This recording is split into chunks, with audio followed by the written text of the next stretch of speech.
आपको जानकर हैरानी होगी कि 60 करोड़ साल पहले दुनिया में एक सुपर कॉन्टिनेंट यानी एक बहुत बड़ा महाद्वीप हुआ करता था जिसका नाम था गोंडवाना,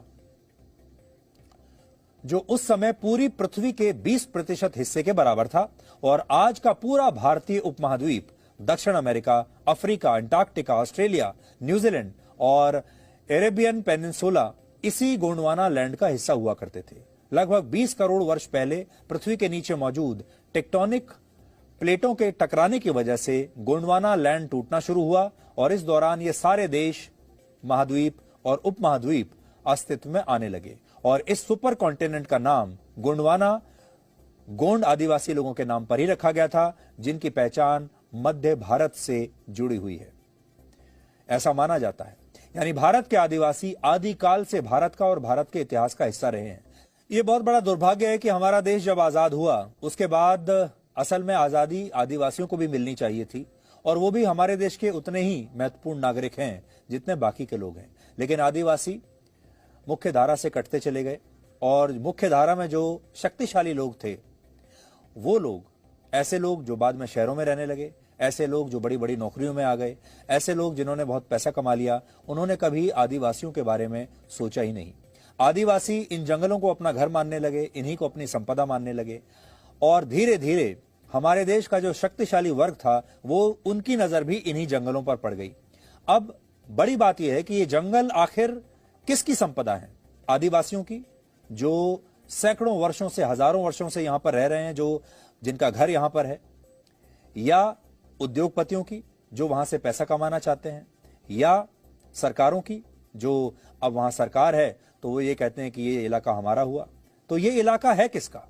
ये एक बहुत बड़ा विषय है, और इसीलिए हमारे देश के जो आदिवासी हैं वो परेशान रहे, वो दुखी रहे, और आज भी बहुत अलग अलग तरह के जो विरोध प्रदर्शन होते हैं, जो अलग अलग तरह के मूवमेंट्स चल रहे हैं, उसका एक बहुत बड़ा कारण ये भी है कि आदिवासियों को कभी हमारे देश में न्याय नहीं मिला।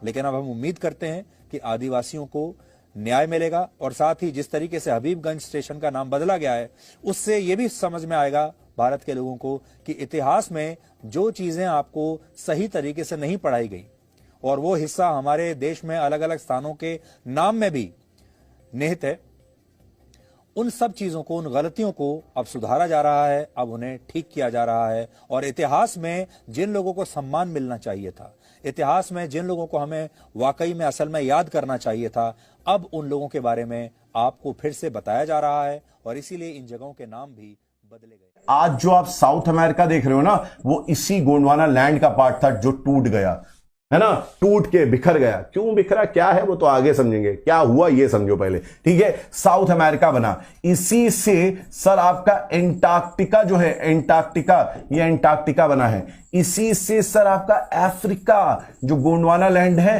अफ्रीका से, अफ्रीका गोंडवाना लैंड से बना है। इसी से सर ऑस्ट्रेलिया बना है, ऑस्ट्रेलिया, ठीक है। इसी से सर, इसी से क्या बना है, मेडागास्कर। इसी से क्या बना भैया, मेडागास्कर। और इसी से अपना भारत महान, इंडिया भी गोंडवाना लैंड का पार्ट था।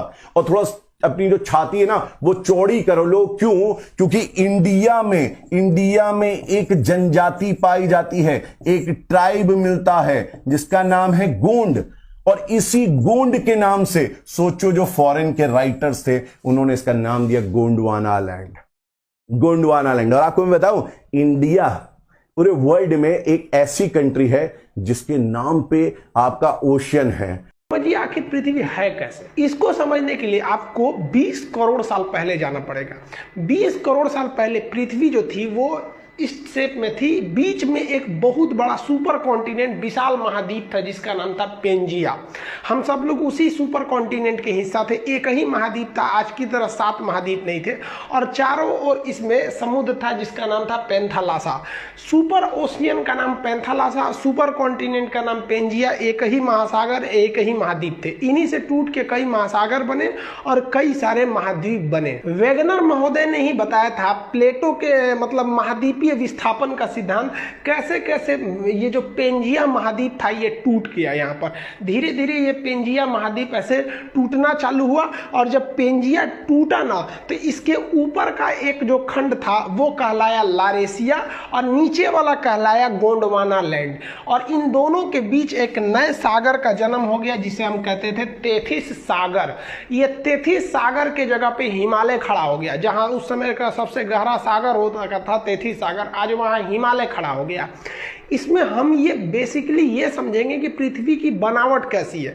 हम ये नहीं समझेंगे कि कौन सा जीव कब आया था, वो हम एक अलग वीडियो में बताएंगे कि कब इस पर डायनासोर आए, सरीसृप आए, मछली कब आए, कैसे इस पर पानी का विकास हो गया, कैसे आखिर जीव आया। आप सोचते हैं ना मुर्गी पहले की पहले अंडा, ये सब टाइप का। तो अभी है वैसे तो भारत का जो इतिहास है वो बहुत पुराना है, और आदिवासी सभ्यता ये 50,000 साल पुरानी है। 50,000 साल पहले की जो आदिवासी की सभ्यता है ये बात हमको समझ लेना चाहिए। और गोंडवाना लैंड के विषय में हमारे साथी मरपच्ची जी ने बताया कि वो एक जियोलॉजिकल लैंड का पोर्शन था।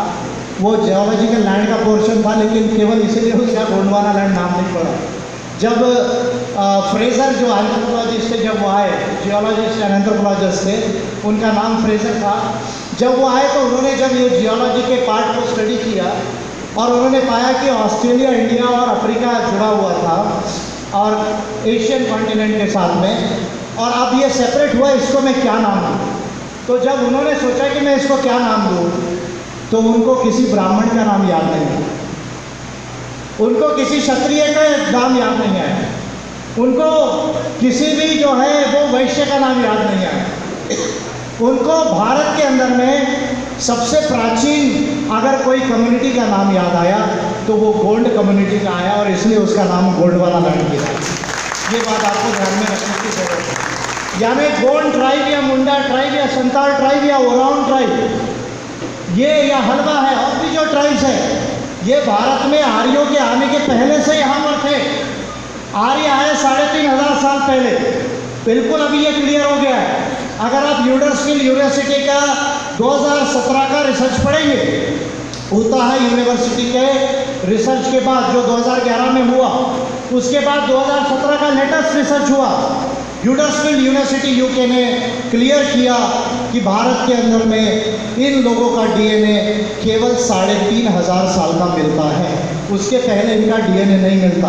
और यदि SC ST OBC का और इनमें से जो धर्मांतरित हुए रिलीजियस माइनॉरिटी, इनका डीएनए अगर देखा जाए तो वो डीएनए कम से कम 73,000 साल से मिलता है इंडिया के अंदर, 73 साल के अंदर। तो इसलिए गोंडवाना लैंड का मतलब केवल गोंड का नहीं है, क्योंकि गोंड है, मुंडा है, ये सबसे एंशिएंट ट्राइब थे।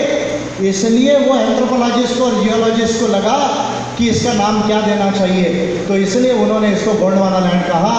और मेरा एक सपना है कि जिस दिन अम्बेडकराइट पार्टी ऑफ इंडिया की सरकार बनेगी, मैं आर्टिकल 1 को अमेंडमेंट करने वाला हूँ। इंडिया दैट इज भारत ना रखते हुए इंडिया दैट इज प्रबुद्ध गोंडवाना लैंड लिखने वाला। इंडिया दैट इज भारत ना लिखते हुए, इंडिया दैट इज भारत ना लिखते हुए इंडिया दैट इज प्रबुद्ध गोंडवाना लैंड लिखूंगा। क्योंकि भारत हमारे कॉन्स्टिट्यूशन में आया, वो क्यों आया, कैसा है, इस पर आज मैं नहीं बोलता हूँ, लेकिन एक फैक्ट है कि भारत भी आर्यन नेम है, और जो जो आर्यों का है उसको हमको सबको रिजेक्ट करना है, क्योंकि गुलामों का धर्म और गुलाम बनाने वालों का धर्म और संस्कृति एक नहीं हो सकती।